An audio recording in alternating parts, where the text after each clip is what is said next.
আল্লাহ রাব্বুল আলামিন বলেন, وَمَن يَبْتَغِ غَيْرَ الْإِسْلَامِ دِينًا فَلَن يُقْبَلَ مِنْهُ وَهُوَ فِي الْآخِرَةِ مِنَ الْخَاسِرِينَ। যে ব্যক্তি দল হিসাবে, জীবন বিধান হিসাবে ইসলামকে ছেড়ে দিয়া অন্য কোন দলকে গ্রহণ করবে, অন্য কোন বিধানকে মেনে নেবে, অন্য কোন আইনকে মেনে নেবে, ফালাই ইউকবাল মিনহু, আল্লাহ বলছেন আমি তার কোনো কিছুই গ্রহণ করব না এবং সে ক্ষতিগ্রস্তদের অন্তর্ভুক্ত হয়ে যাবে। এটা কি মোল্লাদের কথা না আমার আল্লাহর কথা? আমাকে ধরতে পারবেন না, আমাকে ধরবেন কেমনে? আমাকে ধরতে গেলে কোরআনকে আগে ধরতে হবে। কোরআন বলে দিচ্ছে, একদম ক্লিয়ার কথা। আল্লাহ রাব্বুল আলামিন আরেক জায়গায় বলছেন, আফাগায়রা দীনিল্লাহি ইয়াবগুন ওয়া লাহু আসলামা মান ফিস সামাওয়াতি ওয়াল আরদি তাওআন ওয়া কারহা। মানুষ কেমন করে দ্বীন হিসাবে, জীবন বিধান হিসাবে, তন্ত্র মন্ত্র হিসাবে, দল হিসাবে ইসলামকে ছেড়ে দিয়ে অন্য কোন দলের দিকে কেমন করে যায়? অথচ আসমান জমিনে যত কিছু আছে সকল সৃষ্টিগুলো ইচ্ছাই হোক অনিচ্ছাই হোক সব সারেন্ডার করছে কার কাছে? সব মখলুক ইসলাম মানে, সব মখলুক কি মানে? ইসলাম মানে, আল্লাহকে মানে। ওয়ালাহু আসলামা মান ফিস সামাওয়াতি ওয়াল আরদ তাওআন ওয়া কারহা। পাখিদের ভাষা আমরা বুঝি না, প্রাণীর ভাষা আমরা বুঝি না, কিন্তু তারা যে কিচিরমিচির আওয়াজটা করে, সেই কিচিরমিচির আওয়াজের ভিতরে আমরা যদিও বুঝি না তাদের কথাগুলো কি বলতেছে, কিন্তু তাদের মুখে, ওদের পারস্পরিক যত কথা আছে তার চাইতে তাদের মুখে বেশি বের হয় লা ইলাহা ইল্লাল্লাহ, লা ইলাহা ইল্লাল্লাহ, লা ইলাহা ইল্লাল্লাহ মুহাম্মাদুর রাসূলুল্লাহ সাল্লাল্লাহু আলাইহি ওয়াসাল্লাম ওয়ালাকিন লা তাফকাহুনা তাসবিহাহুম। তাদের তাসবিহর ভাষা তোমরা বুঝো না, কিন্তু তারা ঠিকই আল্লাহর তাসবিহ প্রকাশ করে, আল্লাহর জিকির তারা করে। সম্মানিত ভাইয়েরা, তাহলে যারা ইসলামী দল করবে না, যারা আল্লাহর আইন চাবে না, এটা একটা কুফরি। এটা কি বলেন তো? কুফরি। আপনি এদেরকে যতই বলেন, যতই জোরভাবে বলেন না কেন, কোনো লাভ না। বললেও যা, না বললেও তাই। সতর্ক করলেও যা, না করলেও তাই। এটাও কি আমার কথা না আল্লাহর কথা? দেখেন আল্লাহ কি সুন্দর করে সূরা বাকারার 6 নম্বর আয়াতে বলছে। আল্লাহ রাব্বুল আলামিন বলেন, ইন্নাল্লাযীনা কাফারু সাওয়াউন আলাইহিম আআনযারতাহুম আম লাম তুনযিরহুম লা ইউমিনুন। খাতামাল্লাহু আলা কুলুবিহিম ওয়া আলা সাম'ইহিম ওয়া আলা আবসারিহিম গিশাওয়াতুন ওয়া লাহুম আযাবুন আযীম। জোরে বলুন আল্লাহু আকবার। আমি যে আয়াতগুলো বলছি, কষ্ট পাচ্ছেন নাকি আপনারা? আয়াত যত বেশি হবে বরকত তত বেশি হবে। কোথাও কোনো আলোচনায় যখন যাবেন, হাতের কড়াগুলো গুনবেন যে আজকের আলোচনায় কতগুলো আয়াত বললেন। যদি দেখেন তার কথার চাইতে আলোচনার ভিতরে আয়াতের পরিমাণটা বেশি, ওই মাহফিলটা বেশি বরকতে ভরা। এটা মাথায় রাখবেন। কেন বললাম? আমার দেশে আলোচনার মধ্যেও কিছু ভাইরাস ঢুকছে। কি ঢুকছে বলেন? ভাইরাস। খুব মুশকিল। আয়াত নাই, হাদিস নাই, রেফারেন্স নাই, দলিল নাই, অথেন্টিক নাই, শুধু চিল্লাচিল্লি হয় অনেক জায়গায়। আবার কিছু কিছু জায়গায় খুব হাসাহাসি হয়। আপনি কি জানেন সবচেয়ে শ্রেষ্ঠ কথা কার কথা? আল্লাহর কথা। আল্লাহর কথাটা কি বাংলায় না আরবিতে? কোথায় আছে কথাগুলো? কোথায়? কোরআনে। কোরআন থেকে যত আলোচনা শুনবেন শুধু খুঁজবেন যে আয়াত কি পরিমাণ তেলাওয়াত হলো, এটাই হলো বরকত। বলি আলহামদুলিল্লাহ। তাহলে আল্লাহ তাআলা বলছেন যারা কুফরি করে এদের কাছে আপনি সতর্ক করেন আর নাই করেন সমান, এরা ঈমান আনবে না। আমার দেশে বহু লোক আছে নামাজ পড়ে রোজা রাখে, তুমি যেটাই বলো দল আমি তোমারটা করতে পারবো না। আল্লাহর দল আমার পক্ষে করা সম্ভব না ভাই, আমার বাপ করে গেছে, আমার বাপ ওসর আমিও ওসর। বলেন আছে না নাই? আল্লাহ বলছেন ও চেঞ্জ হবেও না। আল্লাহ নিজে বলে দিচ্ছেন খতামাল্লাহু আলা কুলুবিহিম ওয়া আলা সামঈহিম ওয়া আলা আবসারিহিম গিশাওয়া। আল্লাহ তাদের অন্তঃকরণ শ্রবণ শক্তির উপরে, দৃষ্টি শক্তির উপরে মোহরাঙ্কিত করে দিয়েছেন, মোহর মেরে দিয়েছেন, কোনো কাম হবে না আমার বন্ধুগণ। কিন্তু শয়তান যদি আমাকে ওয়াসওয়াসা দেওয়ার জন্য হাজারো চেষ্টা চালায়, সে টিকতে পারে না যদি আল্লাহ তাকে পথভ্রষ্ট না করেন। হয়তো প্রশ্ন করতে পারেন হুজুর, আল্লাহ যেহেতু মোহর মেরে দেন, এখানে বান্দার কি হতে পারে? আল্লাহ তো সেই বান্দাকে মোহর মেরে দেন যে সতর্ক করলেও যা, না করলেও তাই, সে তো আল্লাহর মোহরটা পেয়ে যায়। কিন্তু যে বান্দা চেষ্টা করে, আমি ভালো হওয়ার জন্য চেষ্টা করে, সেই বান্দাকে আমার আল্লাহ পথ দেখায় দেন। জোরে কোন সুবহানাল্লাহ। আরেক জায়গায় বলছেন ওয়াল্লাযীনা জাহাদু ফীনা লানাহদিয়ান্নাহুম সুবুলানা। যে ব্যক্তি আমার পথে আসার জন্য, যে বান্দা চেষ্টা করে, আমি তার জন্য একটা নয়, দুইটা নয়, অসংখ্য রাস্তা আমি তার জন্য আমি আল্লাহ খুলে দেই। জোরে বলি সুবহানাল্লাহ। এখানে বুঝতে ভুল করা যাবে না, একটু বোঝার চেষ্টা করতে হবে। যে ব্যক্তি আল্লাহর পথে আসতে চায়, আল্লাহ তার পথটাকে খুলে দেন। আর যে ব্যক্তি সতর্ক করলেও যা, না করলেও তা, সে ঈমান আনে না, তার এই জাহালাতকে, তার এই কুফরিটাকে আল্লাহ পাক খতামাল্লাহু আলা কুলুবিহিম, তার অন্তঃকরণে আল্লাহ পাক মোহর মেরে দেন, সে আর ফিরে না। ওয়ালাহুম আযাবুন আযীম, তার জন্য রয়েছে সীমাহীন আযাব, মারাত্মক আযাবের ব্যবস্থা আছে তার জন্য। সম্মানিত ভাইয়েরা, হেদায়েতটা কার হাতে বলেন তো? আসতে বলবেন না, কার হাতে? এই জন্য আমরা হেদায়েত চাইবো কার কাছে? আল্লাহর কাছে হেদায়েত চাইবো।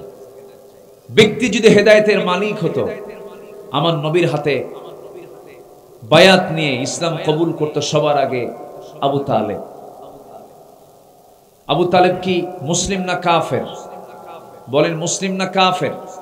নবীর কি কি চাচা বলেন? আপন চাচা। আবু তালেব এবং আব্দুল্লাহ এক মায়ের পেটের হচ্ছে আবু তালেব এবং আব্দুল্লাহ। আবু লাহাব ছিল ভিন্ন মায়ের পেটে, সিরাত গ্রন্থে এমনই পাওয়া যায়। বাপ এক, আব্দুল মুত্তালিব ঠিক আছে, কিন্তু আবু লাহাবটা ছিল হলো ভিন্ন মায়ের, অন্য মায়ের। আবু তালেবও কাফের, আবু লাহাবও কাফের। কিন্তু আবু তালেবের ভূমিকা আর আবু লাহাবের ভূমিকা কি একরকম ছিল? না। আবু তালেবের নামে কোনো গজবের আয়াত আছে? না। কিন্তু আবু লাহাবের নামে, আসতে বলবেন না, আছে না নাই? আছে। গজবের সূরা পর্যন্ত নাজিল হয়েছে। কেন জানেন? শুধুমাত্র বেয়াদবি করার কারণে, রাসূলের অসম্মান করার কারণে আল্লাহ পাক পরিপূর্ণ একটা সূরা নাজিল করে গোটা বিশ্ববাসীকে জানায় দিচ্ছেন, আমার হাবিবকে কেউ যদি বেইজ্জত করতে চায়, আমি আল্লাহ সহ্য করতে পারি না। এটা বিশাল ব্যাপার। কিন্তু আল্লাহ রাব্বুল আলামিন আবু লাহাবের শানে বলে ফেললেন, আবু লাহাব তুই আমার রাসূলকে গালি দিলি, আমি তোর ব্যাপারে আয়াত নাযিল করে গোটা পৃথিবীর সমস্ত কাফের মুরতাদদেরকে জানায় দিচ্ছি, আমি আল্লাহ সহ্য করতে পারি না রাসূলকে গালি দিলে পরে। আল্লাহ উল্টা গালি দিয়ে বললেন, তাব্বাত ইয়াদা আবি লাহাবি ওয়া তাব্বা মা আগনা আনহু মালুহু ওয়া মা কাসাব সায়াসলা নারান যাতা লাহাবি ওয়া ইমরাআতুহু হাম্মালাতাল হাতাব ফি জিদিহা হাবলুম মিন মাসাদ। জোরে বলি আল্লাহু আকবার। ধ্বংস হোক আবু লাহাবের দুইটা হাত, যা সে কামাই করেছে তাও ধ্বংস হয়ে যাক, ধ্বংস হোক আবু লাহাবের বউ সহ। দেখছেন আল্লাহর রাগ দেখে, কি সহ? বউ ধ্বংস হয়ে যাক। বউটা ওয়ামরাআতুহু কেন আসছে জানেন? তার স্ত্রীর নামটা এই জন্য আসছে কারণ জামিলা করত কি, আমার নবীজির ঘর আবু লাহাবের ঘর ছিল পাশাপাশি, আমার নবীর বাবার আব্দুল্লাহর পৈতৃক সম্পত্তি তার ঘর ছিল ওইদিকে, আবু লাহাবের চাচা তারও ঘর ছিল পাশাপাশি, ঘর বাড়ি ছিল। আবু লাহাবের স্ত্রী প্রত্যেকটা দিন সে তার ঘরের ছাদের উপরে উঠত, বাড়ির ভিতরে সমস্ত ময়লা আবর্জনাগুলো একটা পাত্রে তুলে, সমস্ত ময়লাগুলো একটা পাত্রের মধ্যে তুলে নিয়ে ছাদে উঠে আম্মাজান খাদিজা যখন উঠানে দাঁড়াতেন তার মাথার উপরে সেই ময়লা আবর্জনাগুলো ফেলে দিত। এইরকম করে নির্যাতন করত, অত্যাচার করত। একটা দিনের জন্য আম্মাজান খাদিজা কখনো রাসূল কেমন নোটিশ করেন নাই, বলেন নাই, অভিযোগ দেন নাই। হঠাৎ করে একদিন আমার নবীজির দৃষ্টিগোচর হলো এমনটা আচরণ উম্মে জামিলা করেছে। আমার নবীজির মনে কষ্ট হলো, আহারে এমন করে আমার প্রতিবেশী কষ্ট দেয়, আমার আত্মীয় স্বজন কষ্ট দেয়। খাদিজা তুমি তো আমাকে একটা দিনের জন্য বললে না, আমাকে তো বহুদিন তোমার সঙ্গে এমন আচরণ করার পর তুমি আমাকে একটা দিন বললে না কেন? আম্মাজান খাদিজা বলেন, ইয়া রাসূলুল্লাহি আপনি দিনরাত দিন কায়েমের জন্য, দিন প্রচারের জন্য ব্যস্ত হবেন, সামান্য বিষয় নিয়ে আমি আপনাকে কেন কষ্টের মধ্যে ফেলতে যাব? আমি আমার নিজের জীবনকে আপনার জন্য আমি উৎসর্গ করে দিয়েছি। জোরে কোন সুবহানাল্লাহ।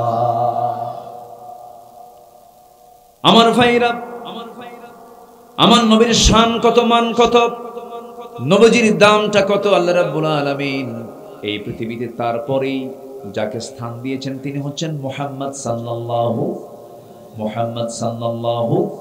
আলাইহি ওয়াসাল্লাম। আমার আল্লাহর পরিচয় যদি আমরা কেউ বলতে চাই, প্রথম আয়াতেই চলে আসে আলহামদুলিল্লাহি রাব্বিল আলামিন। আর আমার নবীর পরিচয় হলো ওয়ামা আরসালনাকা ইল্লা রাহমাতাল লিল আলামিন। জোরে বলুন আল্লাহু আকবার। আমার নবীর সম্মান কত, মর্যাদা কত। নবীজি আকাশের চাঁদের দিকে তাকায়া শুধু নখটা উঁচু করেছেন, নবীর নখের ইশারায় আকাশের চাঁদ দ্বিখণ্ডন হয়ে গেছে। যেরকম সুবহানাল্লাহ। আবু তালেব এই সমস্ত দৃশ্যগুলো দেখেছে। আবু তালেব এই দৃশ্যগুলো দেখার পরেও ইসলাম কবুল করতে তিনি পারেন নাই। শুধু এই দৃশ্যই দেখেন নাই, সিরাত গ্রন্থে আসছে নবীর যখন জন্ম হলো, রবিউল আউয়াল মাসে তার জন্ম হলো, তিনি জন্ম নিলেন মাত্র 3 দিনের শিশু, 3টা দিন বয়স কেবল হয়েছে। আবু তালেব রাসূলের সামনে একদিন দাঁড়িয়ে বলতেছেন, ও মুহাম্মদ আমি তোমার সামনে কিছু কথা বলতে চাই, কথাগুলো কতটুকু সত্য আমি জানি না, তুমি আমাকে একটু বলে দাও তো, তুমি তো আল্লাহর নবী। চাচা আপনি বলেন। এবার আবু তালেব বলতেছেন, ভাতিজা মুহাম্মদ তুমি যখন জন্ম নিলে 3 দিন 3 রাত মাত্র তোমার বয়স, আমি তোমাকে দেখতে গেলাম, তোমাদের বাড়িতে ঢুকলাম, বাড়িতে ঢোকার সঙ্গে সঙ্গে দেখে তুমি একা শুয়ে আছো, তোমার পাশে কেউ নাই, চাঁদনি আকাশের নিচে তোমার মা তোমাকে শুইয়ে রেখেছে। তোমার মার দিকে তাকায় দেখি ডুকরে ডুকরে কাঁদতেছে, তার চোখে পানি, বারবার সে কান্নায় ভেঙে পড়ছে, হাই হতাশ করছে, কান্নাকাটি করছে। কিন্তু তোমার পাশে সে বসে না, তোমাকে সময়ও দেয় না। সেই সময় তুমি একাকী চাঁদনি আকাশের নিচে তুমি শুয়ে আছো, হাত পা নড়াচড়া করছো। আমার নবীজি বলেন, চাচা এরপরে কি দেখলেন বলেন? এরপরে আবু তালেব বলেছেন, ভাতিজা মুহাম্মদ আমি এই সময় দেখতে পেলাম তোমার পাশে কেউ নাই, তোমার মা তোমাকে সময় দেয় না। সেই সময় লক্ষ্য করে দেখি আকাশের সেই চাঁদটা, তুমি যখন তোমার ডান হাত বাম দিকে নিয়ে যাও, আকাশের চাঁদটা বাম দিকে চলে যায়। তোমার বাম হাত যখন ডান দিকে নিয়ে যাও, চাঁদটা বাম দিকে চলে যায়, ডান দিকে চলে যায়। আবার যখন তোমার দুটো হাত নিয়ে যখন নিচের দিকে, হাত দুটো নিচের দিকে নিয়ে আসো, তোমার হাতের সঙ্গে ইশারা করে করে আকাশের চাঁদটা তোমার কাছাকাছি চলে আসে। তোমার হাতের ইশারায় চাঁদ ডান দিকে যায়, বাম দিকে যায়, নিচের দিকে নেমে আসে। আমি কি এটা ভুল দেখেছি না সঠিক দেখেছি বলো তো ভাতিজা মুহাম্মদ। আমার নবীজি কাঁদা কাঁদা কণ্ঠে বলছেন, চাচা জন্মের পূর্বে বাপকে হারাইছি। আমার মা আমাকে যখন প্রসব করলেন, সন্তানটা কোলে নিয়ে মনে মনে চিন্তা করলেন, আহারে সন্তান তো দুনিয়াতে আসলো, এই সন্তানকে যার কোলে আমি তুলে দেব সেই স্বামীটি দুনিয়াতে বেঁচে নাই। স্বামীর কথা তার বারবার মনে হচ্ছিল, স্বামীর কথা মনে হচ্ছিল বারবার। আমার মা আমাকে কোলে নেন, স্বামীর কথা বারবার মনে পড়ে যায়, এই জন্য আমাকে নিতে পারেন না, আমাকে সঙ্গ দিতে পারেন না, তার কষ্টের পরিমাণটা বেড়ে যায়। ওই সময় আমার মা আমাকে দূরে দূরে রাখেন বলে আমার শূন্যতা দূর করার জন্য আল্লাহ রাব্বুল আলামিন কয়েকটা রাত আকাশের চাঁদ আমার জন্য খেলনা বানায়া দিয়েছিলেন। জোরে বলি সুবহানাল্লাহ। দিনের আলোতে রাসূল যখন চলতেন, এক খণ্ড মেঘ আকাশের, সূর্যের নিচে এক খণ্ড মেঘ আল্লাহ পাক দিয়ে রাখতেন, যেন বিশ্বনবীর যেন গায়ে কোনো গরম তাপ যেন না লাগে। সেই নবীর সম্মান, সেই নবীর মর্যাদা আল্লাহ রাব্বুল আলামিন এত দিয়েছেন, সেই রাসূলকে আমার দেশে রুটিন ওয়ার্কের মতো আমার দেশে কিছু কুলাঙ্গাররা বিভিন্ন বাজে মন্তব্য করে, বাজে কথা বলে। আমি তো মনে করি সামনের দিন যা আসতেছে, যত আইন পাশ হবে এর মধ্যে এক নম্বর আইন পাশ হওয়া উচিত সংখ্যাগরিষ্ঠ মুসলিম দেশ হিসাবে সবার আগে এই আইনটা পাশ করা উচিত, সাথে রাসূল যারা রাসূলকে যারা গালি দেবে, আল্লাহর বিরুদ্ধে যারা কথা বলবে, এরা হবে এই দেশের সবচেয়ে বড় আসামি। ঠিক কি না? এই সমস্ত ফান্ডামেন্টাল আইনগুলো আগে পাশ হওয়া উচিত। আমার দেশের চাপিয়ে দেওয়া একজন নেতা, যাকে জাতির পিতা না বললে অবস্থা খারাপ হয়ে যেত, কি জানেন না আপনারা? জানেন না এগুলো? সেই বঙ্গবন্ধুর নামকে নিয়ে যদি কেউ কটূক্তি করতো, এরকম রেকর্ড আছে, বছরের পরে বছর জেল খাটতে হয়েছে। সাধারণ নেতাকে গালি দিলে যদি জেল হয়, হাজত হয়, অবশ্যই রাসূলকে গালি দিলে পরে, আল্লাহকে গালি দিলে পরে চূড়ান্ত শাস্তি নিশ্চিত আমার দেশে করা হোক, এমন আইন আসার দরকার আছে না নাই? এগুলো কুফর, পথভ্রষ্টতার 10টা কারণ। এক নম্বর চলতেছে হলো কুফর। আমরা কুফরের দিকে যাব না, আমরা দুনিয়ার কোন আইনকে মানবো না। আইন মানবো কার? আসতে বলবেন, আইন মানবো কার? এক জায়গায় না সব জায়গায়? এক জায়গায় না সব জায়গায়? সব জায়গায়। আমার নবীর প্রসঙ্গ যখন চলে আসলো, রাসূলকে মহব্বত করতে হবে এবং আনুগত্য করতে হবে। রাসূলের প্রতি আমাদের আনুগত্য থাকতে হবে, আবার কি থাকতে হবে? মহব্বত থাকতে হবে। এখন প্রশ্ন করি আমি, বলুন তো, আনুগত্য আগে না মহব্বত আগে? অনেকে চুপচাপ আছেন, হুজুর আপনি কম বলেন, আনুগত্য আগে, ইত্তেবা আগে, আনুগত্য আগে না মহব্বত আগে? এই মনির ভাই জান কই? কোথায়?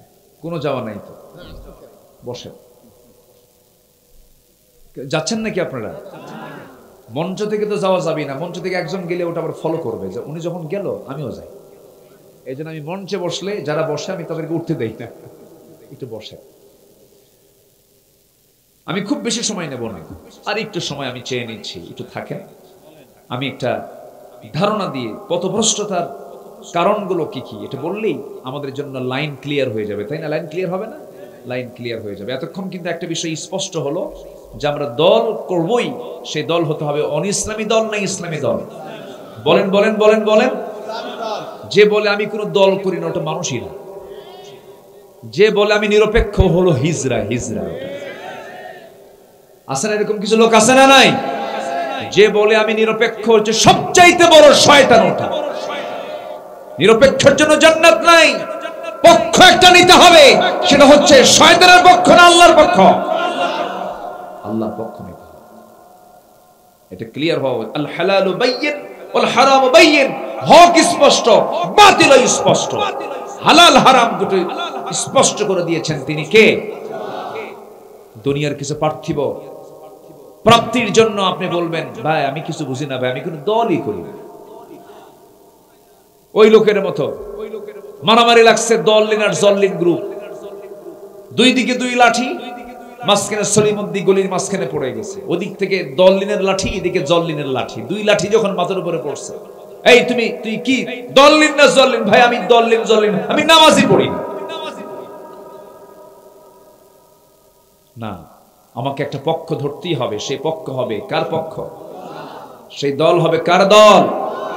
আল্লাহর দল নিয়ে আল্লাহ বলছেন, দেখেন কি বলেন আল্লাহ রাব্বুল আলামিন বলেন, وَمَن يَتَوَلَّ اللَّهَ وَرَسُولَهُ وَالَّذِينَ آمَنُوا فَإِنَّ حِزْبَ اللَّهِ هُمُ الْغَالِبُونَ। যারা আল্লাহর দল করবে, আল্লাহর দলই বিজয়ী হয়ে যাবে, কারণ আল্লাহর দল কখনো পরাজিত হতে পারেই না, কখনোই না। বদর যুদ্ধে বিজয় দিয়েছেন তিনি আমার কে? আসতে বলুন না, তিনি আমার কে? মক্কা বিজয় দিয়েছেন তিনি আমার কে? সে আল্লাহ আছেন না নাই? অবশ্যই বিজয় কার হাতে? আসতে বলবেন না, কার হাতে? চেষ্টা করব আমরা, সাহায্য করবেন কে? আমার দেশে যত আইন আছে সমস্ত আইনকে আমরা প্রত্যাখ্যান করে আমরা আইন চাবো কার?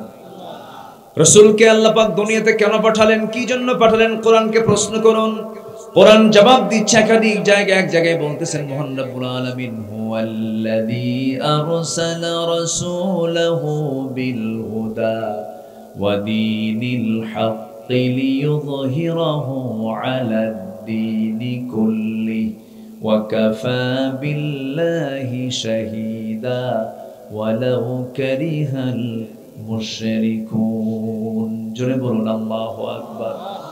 রাসূলকে এই দুনিয়াতে পাঠানোর উদ্দেশ্য হলো শুধু নামাজ নয়, শুধু রোজা নয়, শুধু হজ নয়, শুধু যাকাত নয়। রাসূলকে আল্লাহ পাক কেন পাঠিয়েছেন? পাঠানোর উদ্দেশ্য হলো এই দুনিয়াতে যত আইন আছে, দুনিয়াতে যত বিধান আছে, সমস্ত বিধানকে পরাজিত করে সেই বিধানগুলোর উপরে কার বিধান বিজয়ী করা? কার আইন বিজয়ী করা? কার আইন বিজয়ী করা? আমরা সুদ চাই না যাকাত চাই? বলেন বলেন, আমরা সমাজে দেখতে চাই সুদের চিত্র না যাকাতের চিত্র? আমরা কি সমাজে জেনা দেখতে চাই না বিয়া দেখতে চাই? বলেন, জেনা না বিয়া? অবৈধ না বৈধ? বৈধ দেখতে চাই। আমার বন্ধুগণ, জেনা আছে যেখানে, গজব আছে সেখানে, মদ আছে যেখানে, অসুস্থতা আছে সেখানে, সুদ আছে যেখানে, সেখানে গজব আছে সেই জায়গায় নিশ্চিত কোনো সন্দেহ নাই। এই জন্য এই সুদ থেকে, এই মদ থেকে, এই জেনা থেকে, এই সমস্ত অপকর্ম থেকে বাঁচার জন্য এই জমিনে দুনিয়ার সমস্ত আইনকে প্রত্যাখ্যান করে আইন প্রতিষ্ঠা করতে হবে কার? আমার নবীজির উপরে যখন এই দায়িত্ব দেওয়া হলো, নবীকে আল্লাহ রাব্বুল আলামিন এই দায়িত্ব দিয়ে দুনিয়াতে পাঠালেন। নবীজি মক্কার মাটিতে আসলেন, 40 বছর পর্যন্ত তার বিরুদ্ধে কোনো মানুষের কোনো ক্লেম নাই, বরং রাসূলকে আল আমিন বলা হলো, as-সাদিক বলা হলো, সত্যবাদী বলা হলো। সবাই তার প্রশংসায় পঞ্চমুখ। অনেক ভালো মানুষ, সত্যবাদী মানুষ, আমানতদার মানুষ, কোনো ক্লেম ছিল না। কিন্তু যখন তিনি নবুয়ত পেলেন, জাবালে নূর থেকে যখন কোরআনটা তার কাছে নাজিল হয়ে গেল, এই কোরআন নামক কিতাব নিয়ে যখন তিনি চলে আসলেন জাবালে নূর থেকে, যখন তিনি বললেন লা ইলাহা ইল্লাল্লাহু মুহাম্মাদুর রাসূলুল্লাহ, সবাই বলুন আশহাদু আল্লা ইলাহা ইল্লাল্লাহু ওয়াহদাহু লা শারীকা লাহু ওয়া আশহাদু আন্না মুহাম্মাদান আবদুহু ওয়া রাসূলুহু। যখন তিনি এই কালেমা নিয়ে যখন তিনি চলে আসলেন, ওই আবু লাহাব খেপে গেল, উতবা সাইবা খেপে গেল, সবাই ক্ষিপ্রতা নিয়ে তার সামনে দাঁড়ায় গেল। কিন্তু নবীজি কি তার পথ থেকে এক চুল পরিমাণ নড়াতে পারলো না। নবীজির দাওয়াত অনড়ভাবে তিনি দাওয়া শুরু করে দিলেন। সবার কম বেশি ইতিহাসগুলো জানা আছে। আমার নবীজি সেই জাবেলে নূর থেকে নূরটা নিয়ে আসলেন, আলোটা নিয়ে আসলেন। সেই প্রথম দাওয়াতটা তিনি দিয়েছেন বাইরের মানুষকে না ভিতরের মানুষকে? বলেন, ভিতরের মানুষকে আগে দিয়েছেন। ইনডোরে কালিমার দাওয়াত দিলেন। স্ত্রীর সামনে দাঁড়ায় গেল। স্ত্রীর সামনে তিনি দাঁড়ায় বলছেন, স্ত্রী আমার, 15টা বছর ধরে দাম্পত্যময় জীবন চালালাম, এতদিন তোমার সঙ্গে আমার পরিচয় ছিল, আমি তোমার স্বামী, তুমি আমার স্ত্রী, কিন্তু আজকে আমি তোমাকে একটা নতুন পরিচয় শোনাবো। কি পরিচয় শোনাবেন আমার স্বামী? বলেন। তিনি বলছেন, শোনো, আমি কিন্তু সাধারণ কোনো মানুষদের কাতারের মানুষ নই। আল্লাহ পাক আমাকে বিশেষ মর্যাদা দান করেছেন। আপনি কি? আপনার পরিচয় কি? সঙ্গে সঙ্গে তিনি বলছেন, একজন ফেরেশতা আমার কাছে এসেছিলেন, যে ফেরেশতা আগের সমস্ত পয়গম্বরদের কাছে এসেছেন, সেই জিবরাইল আমার কাছে ওহী নিয়ে এসেছেন। আমার কাছে ওহী নাজিল হয়েছে, কোরআন নামক কিতাবটা নাজিল হয়েছে, আমি আল্লাহর নবী। সঙ্গে সঙ্গে খাদিজা রাসূলের দিকে তাকায়া হাতের সঙ্গে হাত লাগায় দিয়ে বলছেন, আমার স্বামী গো, এই 15টা বছর ধরে আমি আপনাকে ভিতর থেকে দেখেছি, বাহির থেকে দেখেছি, কথায় দেখেছি, কাজে দেখেছি, সবকিছু আমি পরখ করে দেখেছি। সাধারণ কোনো মানুষের চরিত্র এমনটা হতে পারে না। আপনি যে আল্লাহর নবী হবেন কেউ না বিশ্বাস করল, আমি আপনার স্ত্রী, আমি আপনাকে সাক্ষী দিচ্ছি আপনি আল্লাহর নবী। জোরে বলুন সুবহানাল্লাহ, জোরে বলুন সুবহানাল্লাহ। বলুন তো, বাইরের লোকের কাছে বেশি ভালো হওয়া সহজ না ভিতরের মানুষের কাছে বেশি ভালো হওয়া সহজ? বলেন বলেন বলেন। বাহিরে সব বোঝে যে এটা বুজুর্গ মানুষ, কিন্তু বউ বোঝে এটা কয় নাম্বার লুচ্চা। কি কথা বোঝেন না? বউ বোঝে ওর চরিত্র কেমন আগে। এই জন্য রাসূল বলেছেন, বাহিরের কাছে যতটুকু তুমি ভালো হবে, তার চাইতে বেশি ভালো হওয়া দরকার তোমার নিজের লোকদের কাছে। যে ব্যক্তি তার স্ত্রীর কাছে ভালো, সেই বান্দা আল্লাহর কাছে ভালো। যে নারী তার স্বামীর কাছে ভালো, সেই বান্দি আমার আল্লাহর কাছে ভালো। যেরকম সুবহানাল্লাহ। আমার নবীজি স্ত্রীর কাছ থেকে সার্টিফিকেট পেয়ে গেলেন, স্ত্রী হাত টাকায় দিয়ে কালিমার ঘোষণা দিয়ে দিলেন। নবীজির দিলটা পড়ে গেল, ঘরটা তো আলোকিত হলো। রাসূল কিছুটা সান্ত্বনা পেলেন, বউটাকে জড়িয়ে ধরে বলছেন, আমার স্ত্রী খাদিজা, আমি আল্লাহর নবী, খুব খুশি হয়ে গেছেন। সঙ্গে সঙ্গে বলছেন, আমার স্বামীকে চলেন আমার চাচাতো ভাইয়ের কাছে যাই। চাচাতো ভাইয়ের কাছে ওরাকা বিন নওফলের কাছে যাওয়া হলো, সমস্ত ঘটনা খুলে বলা হলো। ওরাকা বিন নওফল বললেন, আহারে, এই তো আল্লাহর নবী, কোনো সন্দেহ নাই, আমি যদি বেঁচে থাকতাম, আমি তার সহযোগিতায় থাকতাম, আমি তো বাঁচব না, আমি তো দুনিয়া থেকে বিদায় হয়ে যাব। আমার নবীজি নবুয়তের এই প্রমাণ নিয়ে, নবুয়তের সত্যতা নিয়ে কালিমার দাওয়াত দিতে গেলেন, কোরআনটা হাতে নিয়ে। চিরদিনের বন্ধু, বাল্যদিনের বন্ধু আবু বকরকে বলছেন, আবু বকর, আমি আল্লাহর নবী, তোমার কি বিশ্বাস হয় নাকি?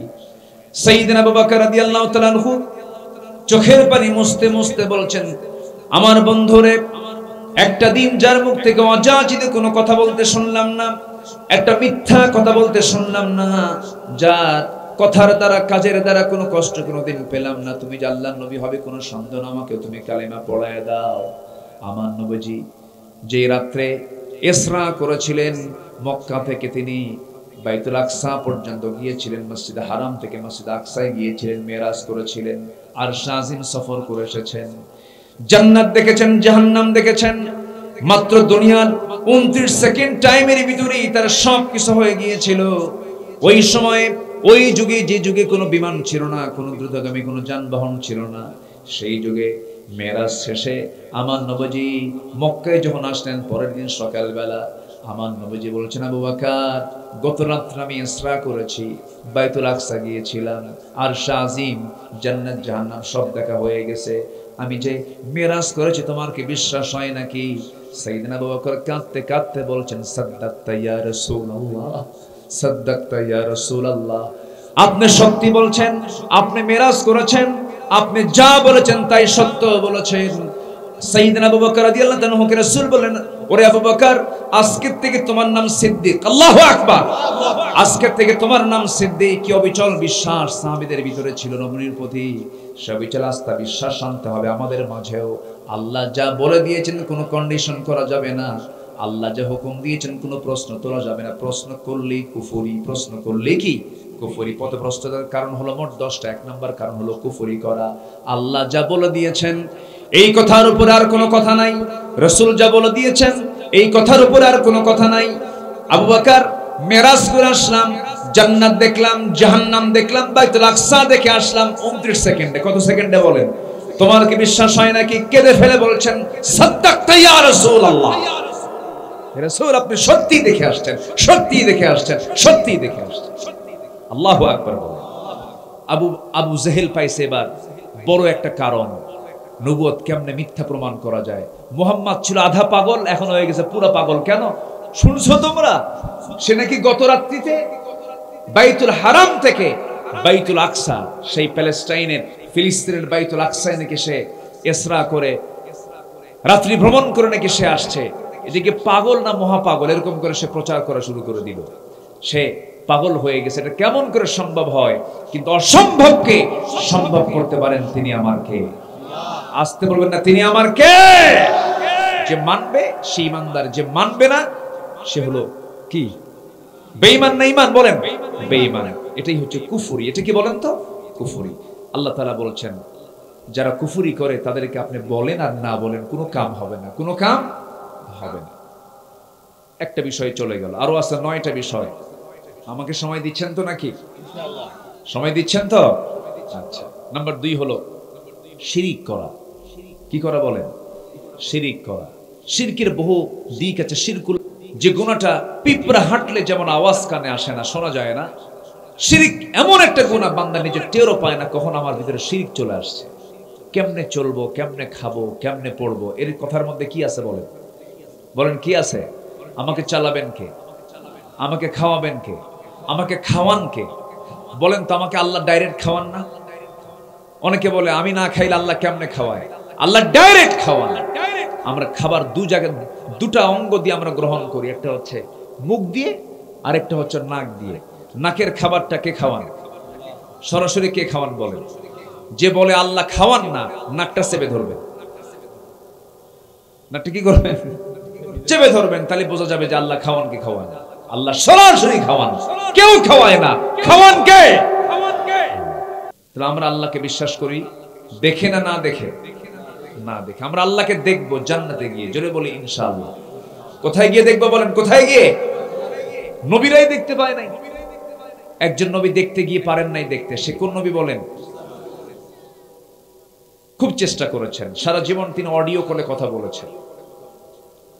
মাঝে মাঝে কথা বলতেন অডিও কলে। একদিন বলে ফেলেন আল্লাহ অডিও কল তো দিলাম বহু, একটু শখ হচ্ছে একটু ভিডিও কল মারবো। কি বুঝতেছেন কি কথা? একটু ভিডিও কলে কথা বলবো। আল্লাহ বললেন যে মুসা তুমি চেষ্টা করলেও কাম হবে না, ভিডিও কলের অপশনই নেই। আল্লাহ আমি একটু চেষ্টা করে দেখি। উনি যা বলতেন তা করে ছাড়তেন। আল্লাহ বললেন ঠিক আছে, চেষ্টা যখন করবা তুর পাহাড়ে আসো। তুর পাহাড়ে গেছেন, আল্লাহকে দেখার চেষ্টা করেছেন, পেরেছেন? এই চর্মচক্ষু দিয়ে আমরা আল্লাহকে দেখতে পাবো না, তবে জান্নাতের চোখ যে হবে, জান্নাতের চোখ দিয়ে আমরা আল্লাহকে তৃপ্তি ভরে দেখতে পাবো। জান্নাতে গিয়ে আমরা আল্লাহর সঙ্গে কথাও বলবো। আল্লাহ বলছেন বান্দারে তোর সঙ্গে সাক্ষাৎ আমার হবে জান্নাতে।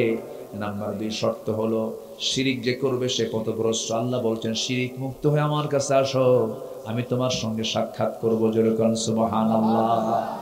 কুফরি করলে দেখা করব না, শিরকের কাজ করে সাক্ষাৎ হবে না। আল্লাহ রাব্বুল আলামিন বলেন ফামান কানা ইয়ারজু লিকা রাব্বিহি ফালইআমাল আমালান সালিহান ওয়া লা ইউশরিক বিইবাদাতি রাব্বিহি আহাদা। আল্লাহ বলছেন বান্দারে আমার সঙ্গে যে ব্যক্তি সাক্ষাৎ করতে চায় সে যেন শিরকের কাজ না করে। শিরকের কাজ না করে যদি নেক আমল করে আসতে পারে, আমি আল্লাহ নিজে ওই বান্দার সঙ্গে জান্নাতে সাক্ষাৎ করব। জোরে কোন সুবহানাল্লাহ। আমার সঙ্গে সাক্ষাৎ করার জন্য প্রস্তুত আছেন কে? আসতে বলবেন না কে? কিন্তু শর্ত হলো শিরিক মুক্ত হয়ে যেতে হবে এবং ভালো নেক আমল নিয়ে যেতে হবে। ওই বাগদা চিংড়ির মধ্যে কি ঢুকানো যাবে না? পেরেক ঢুকানো যাবে না। কারো জমির আইল ঠেলা যাবে না। ওজন কম বেশি করা যাবে না। অন্যের বউ নিয়ে মজা করা যাবে না। আকাম কুকাম করা। অন্যের বউ নিয়ে মজা করা লোক আছে না নাই? আছে। নিজের বউ ভাল লাগে না, নিজের বউ ভাল লাগে না, আকাম কুকাম করে বেড়ায়, শয়তানি করে বেড়ায়, এগুলো করা যাবে না। ইমানদার এগুলো করবে না। ইমানদার এগুলো করলে ইমান থাকে না, তখন সে পথভ্রষ্ট হয়ে যায়, ফুসুকি হয়ে যায়, সে ফাসিক হয়, সে জালিম হয়। ঠিক কিনা? আমার বন্ধুগণ, আল্লাহ রাব্বুল আলামিন বলেন বান্দারে তুমি চাষ করো না, আমি আল্লাহ নিজে চাষ করি। সুন্দর করে তুমি ধান লাগায় দিয়ে আসো, সেই ধানের পানির দরকার। গতকালকে আল্লাহ পানি দিছিল, দেয় নাই? মন খারাপ করছেন মনে হয় আপনার? মন খারাপ করছেন? পানির দরকার আছে না নাই? এই সংসারটা কার? দুনিয়াটা কার? বিশ্বের সবার সভাপতিকে? এই গোটা পৃথিবীর সমস্ত প্রাণীকুল কে চালান? জমিন কে চালান? পাহাড় কে চালান? সমতল কে চালান? সাত সমুদ্র কে চালান? পানি কখন দরকার না কে জানেন? আমার আপনার চিন্তা করার দরকার আছে? আবার গতকালকে কিন্তু এরকম লোক আছে বলার, তোমরা দিছো মাহফিল, আসছে বৃষ্টি, রহমত নাই, এরকম বলার লোকও কিন্তু আছে। গতকালকে আমার মাহফিল ছিল, সেখানে বৃষ্টিও হয়েছে, তারা আবার ইনডোরে মাহফিল করেছে। একজন ভাই এসে বলতেছে, হুজুর আমার বউ কয় যে তোমরা মাহফিল দিলে এমন দিন যেদিন বৃষ্টি আসলো, আসলে আল্লাহর নজর তোমাদের উপরে ভালো নাই। বুঝলেন? এগুলো কুফুরি কথা, এই সমস্ত কথাগুলো বলা যাবে না। বৃষ্টির ফায়সালা কার বলেন? আরো জোরে বলবেন কার? বৃষ্টি হলো গতকালকে, আজকে মাহফিলও হলো, দুই রহমতই হলো, আলহামদুলিল্লাহ। আমরা যে সিদ্ধান্ত নেব, আল্লাহর সিদ্ধান্ত তার চাইতে কি খারাপ হবে না ভালো হবে? ভালো হবে। আমরা সন্তুষ্ট। আমরা কি অসন্তুষ্ট নাকি? বলি আলহামদুলিল্লাহ। আল্লাহ বৃষ্টিটা কোন জায়গা থেকে নিয়ে আসলেন দেখেন। আল্লাহ বৃষ্টির পানিটা নিয়ে আসলেন হলো বঙ্গোপসাগর থেকে। বঙ্গোপসাগর থেকে পানিগুলো তুললেন। অবশ্যই মেশিন আছে, সেই মেশিনটা আমাদের চোখে ধরা পড়ে না। সেই মেশিন দিয়ে ফিল্টারিং করে দুনিয়ার সব জায়গার পানির মধ্যে কম বেশি আর্সেনিক পাওয়া যায়, দোষ পাওয়া যায়। ওই পিরোজপুরের পানি খাওয়া যায় না, বরিশালের পানি পান করা যায় না, আবার আশা শনি শ্যামনগরের পানিগুলো তেমন পান করা যায় না। সেই বৃষ্টির পানিগুলো ধরে রাখতে হয়, পান করতে হয়।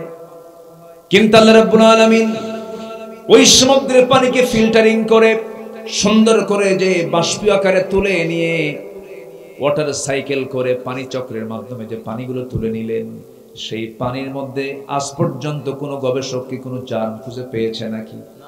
বিন্দু পরিমাণ কোনো কিছু পাইছে নাকি? পায় নাই।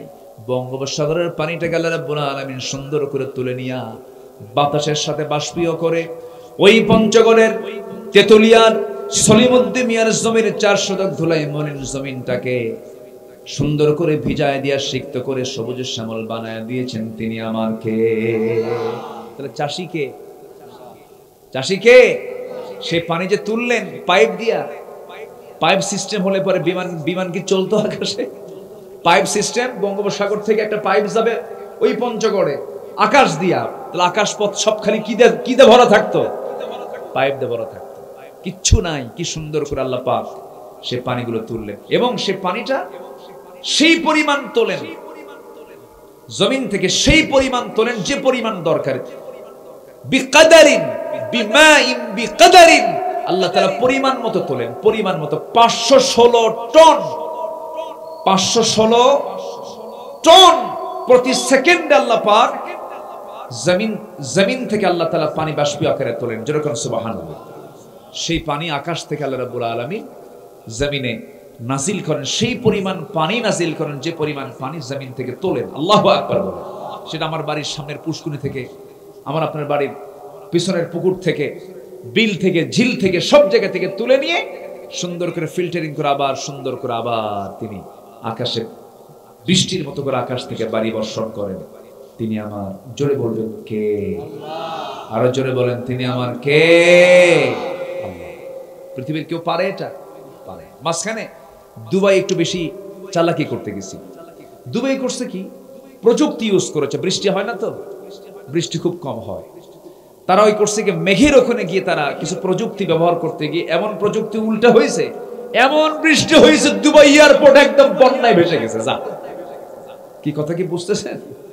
ওরা প্রযুক্তি দিয়ে বৃষ্টি টেনে আনতেছিল, টেনে আনতে এমন বেশি টানছে, এমন বেশি আসছে, দুবাই এয়ারপোর্ট মানে বিমান নৌকা হয়ে গেছে। বিমান কি হয়েছে? নৌকা হয়ে গেছে, অচল হয়ে গেছে। আল্লাহ তাআলা পরিমাণ মতো যা দেন এতেই বরকত। এতে কি বরকত? আমার বন্ধুগণ, তাহলে কোরআনের দৃষ্টিতে পথভ্রষ্টতার কারণ হলো 10টা। নাম্বার 1 হলো কুফরি করা, কুফরের দিকে যাওয়া যাবে না। নাম্বার 2 হলো শিরকের কাজ করা।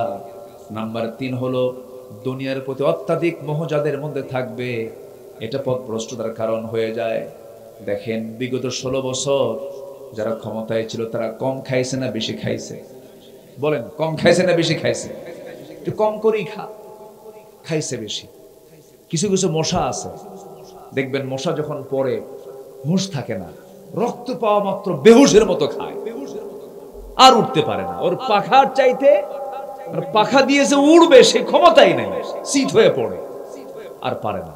আবার কিছু আছে স্মার্ট মশা, খুব চালাক, আগে সলিমুদ্দির দিকে তাকায়, মানে গতিবিধি দেখে ও কোন দিকে তাকায় আছে, আস্তে করে পড়ে, সুন্দর করে আগে এনেস্থেশিয়া করে। কি করে এনেস্থেশিয়া, অর্থাৎ মেডিকেলের ভাষা বললাম, এটা হচ্ছে অজ্ঞান করে।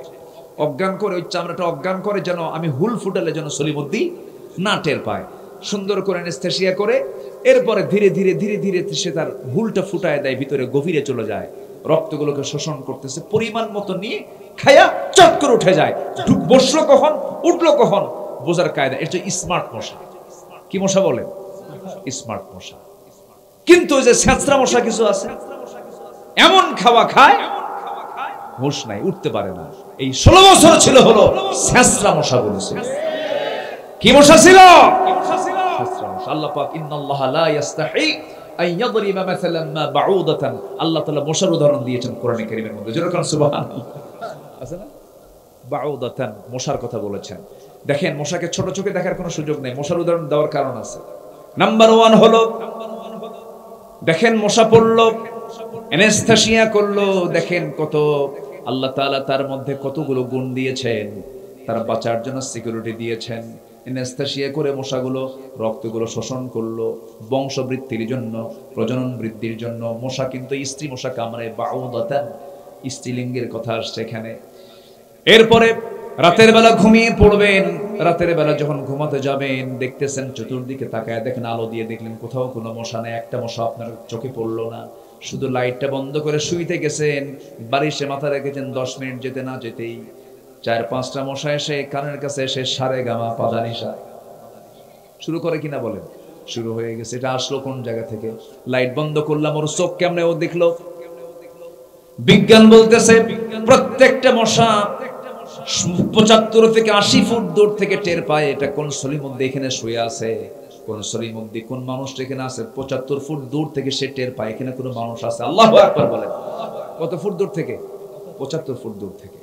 আবার আমার কানের কাছে, নাকের কাছে এসে যে ভন ভন ভন ভন যে আওয়াজটা হয়, এটা তার কণ্ঠের আওয়াজ না, এটা তার গলার আওয়াজ নয়, ভোকাল কর্ডের আওয়াজ নয়, এটা হচ্ছে তার 2 পাখার আওয়াজ। 2 পাখা দিয়ে সে উঠতে থাকে, নড়তে থাকে। বিজ্ঞান বলতেছে, প্রাণী বিজ্ঞান বলছে প্রত্যেকটা মশা তার হাতের যে পাখাগুলো ঝাপটান মারে, প্রতি সেকেন্ডে তার পরিমাণ হলো 400 থেকে 500 বার। 400 থেকে 500 বার। আজ পর্যন্ত একটা মেশিন আবিষ্কার হয় নাই যে মেশিন একটা মশার পাখার চাইতে দ্রুত গতিতে ঘুরতে পারে।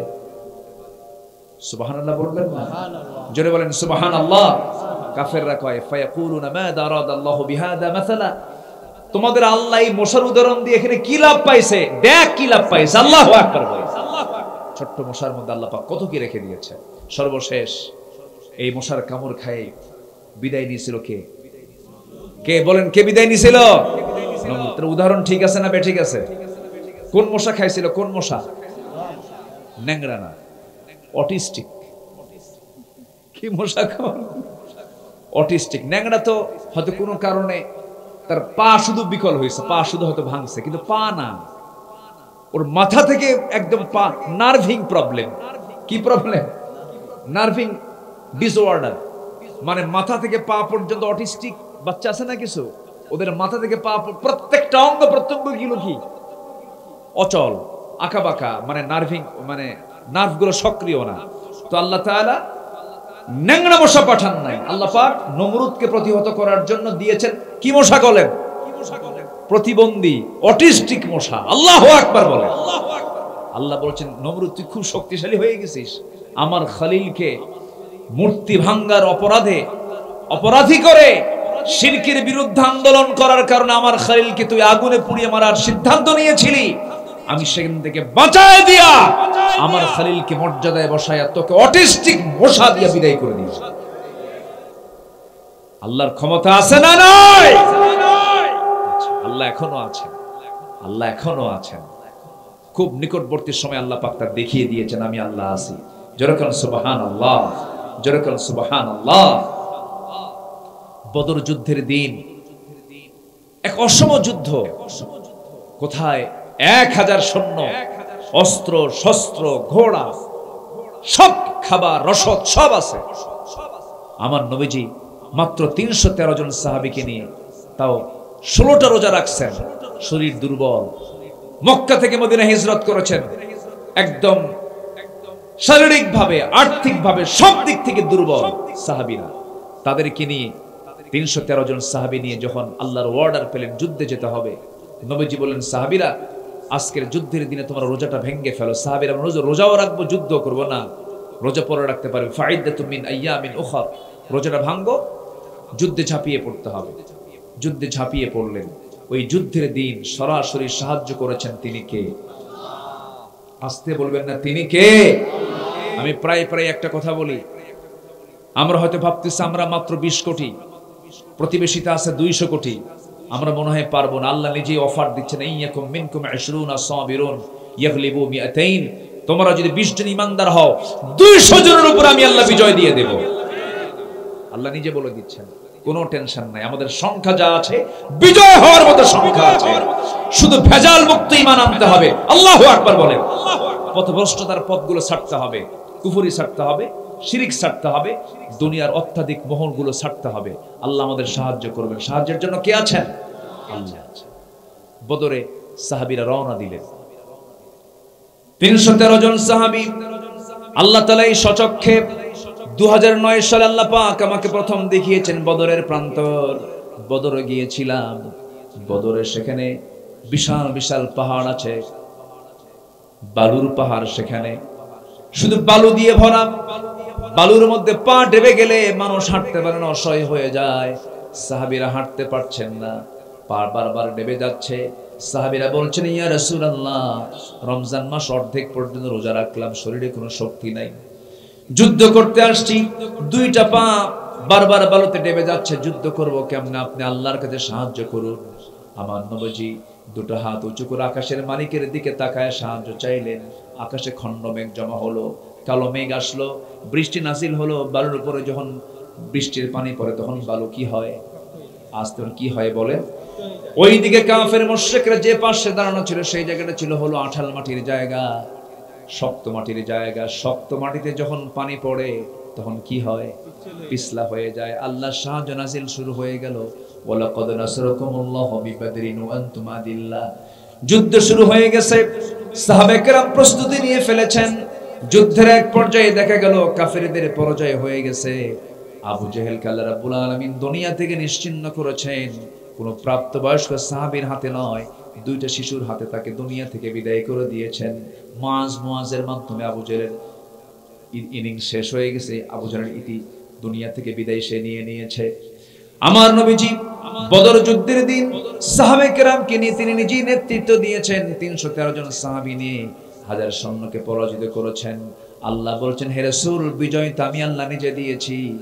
প্রায় হাজার হাজার ফেরেশতা নাজিল করে আমি আল্লাহ নিজে ফেরেশতা পাঠাই আমি আপনার বিজয় আপনার হাতে তুলে দিয়েছি। জোরে কোন সুবহানাল্লাহ।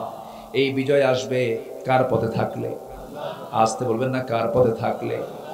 ওই যুদ্ধের ময়দান এমন একটা যুদ্ধের ময়দান ছিল, কেউ যুদ্ধ করতে গিয়ে কিছু কিছু সাহাবী দেখেছেন নিজের বাপকে, কিছু সাহাবী দেখেছেন নিজের ভাইকে, কিছু সাহাবী দেখেছেন নিজের আপন চাচাকে, কিছু সাহাবী দেখেছেন নিজের আপন জামাইকে। ভাই ভাইয়ে যুদ্ধ, বাপ বেটা যুদ্ধ, আত্মীয় আত্মীয় যুদ্ধ, একই বংশের মানুষের সঙ্গে যুদ্ধ। যুদ্ধ থেমে গেল। 70 জন কাফের দুনিয়া থেকে বিদায় নিল।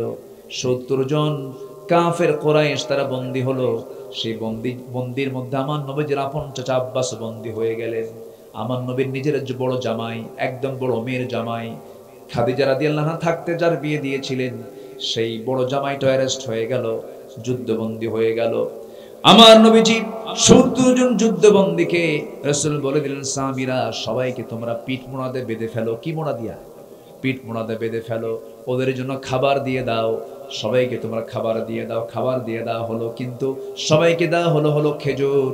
কিন্তু আমার নবীজির জামাই মনে করে, আমার নবীজির আপন চাচা মনে করে, ওই চাচাকে তারা ছাগলের গোশত এবং রুটি, উন্নত খাবারের কিছু ব্যবস্থা করে ফেললো। রাসূলকে বলা হলো, ইয়া রাসূলুল্লাহ, জামাইকে একটু আদর করছি।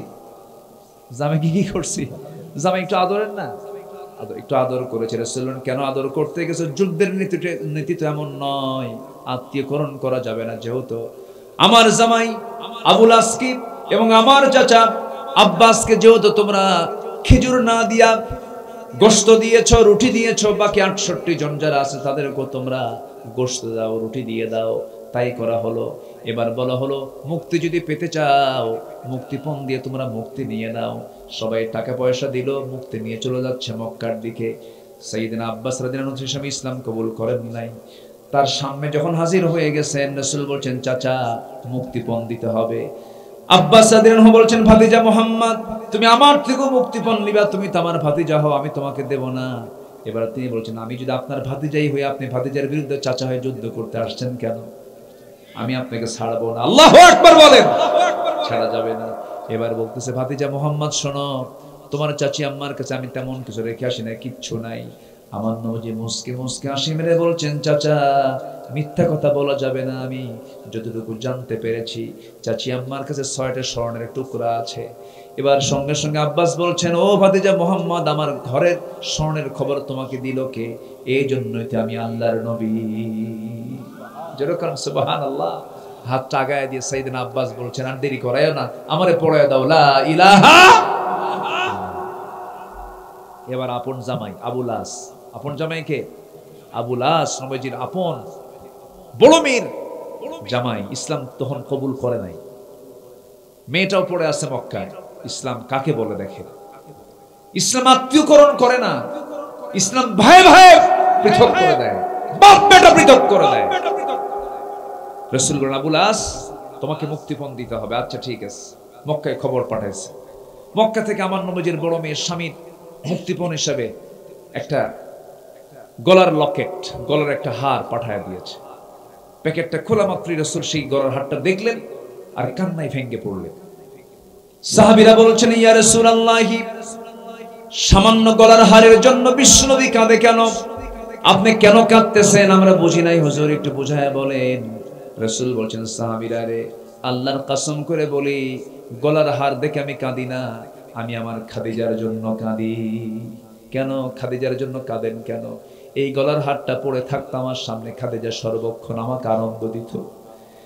বিয়ের সময়, বড় মেয়ের বিয়ের সময় শখ করে নিজের গলার হারটা বড় মেয়েকে উপহার দিয়ে দেয় আমার খাদিজা। এই গলার হার দেখে আমার খাদিজার কথা বারবার মনে পড়ছে। আল্লাহ, তুমি আমার খাদিজাকে উত্তম জান্নাতের ভাগী বানায়া দাও, উত্তম জান্নাতের মেহমান বানায়া দাও। নবীর চোখের পানি যে দেখে সাহাবে কেরামদের চোখে পানি চলে আসছে। সাহাবীরা কাঁদতে কাঁদতে বলছেন, ইয়া রাসূলুল্লাহ, যে গলার হারের সাথে আপনার জীবনের স্মৃতি জড়িত, যে গলার হারের সাথে আপনার জীবনের বিশাল একটা অংশ জড়িত, সেই গলার হারটা আমরা নেব না। আমরা সিদ্ধান্ত নিলাম হুজুর। রাসূল বলেন, তাই যদি হয় ঠিক আছে, তাই করো। এবার বলছেন, আবুল আস, আল্লাহর আয়াত নাযিল হয়ে গেছে, মুশরিকের ঘরে ইমানদার নারী থাকতে পারবে না। তোমার মুক্তিপণ হলো মক্কায় চলে যাবে। মক্কায় যাওয়ার সঙ্গে সঙ্গে আমার মেয়েকে তালাক দিয়া আমার মেয়েকে আমার ঘরে পাঠায়া দিবা। ইসলাম তেমন একটা ধর্মের নাম, ইসলাম আছে সম্পর্ক আছে, ইসলাম নাই সম্পর্ক। তালাক দিয়ে দিবা। তালাক কি ভালো? বলেন তালাক কি ভালো? কিন্তু এখানে তালাক, ইসলাম আগে দরকার না তালাক দরকার? বলেন কোনটা আগে দরকার? ইসলাম আগে দরকার। সম্পর্ক রক্ষা করার আগে দরকার না ইসলাম রক্ষা করা আগে দরকার? তালাক দিয়ে দাও, আমার মেয়েকে আমার বাড়িতে পাঠায় দাও। তোমার ঈমান নাই, বেঈমানের ঘরে ঈমানদার থাকতে পারে না।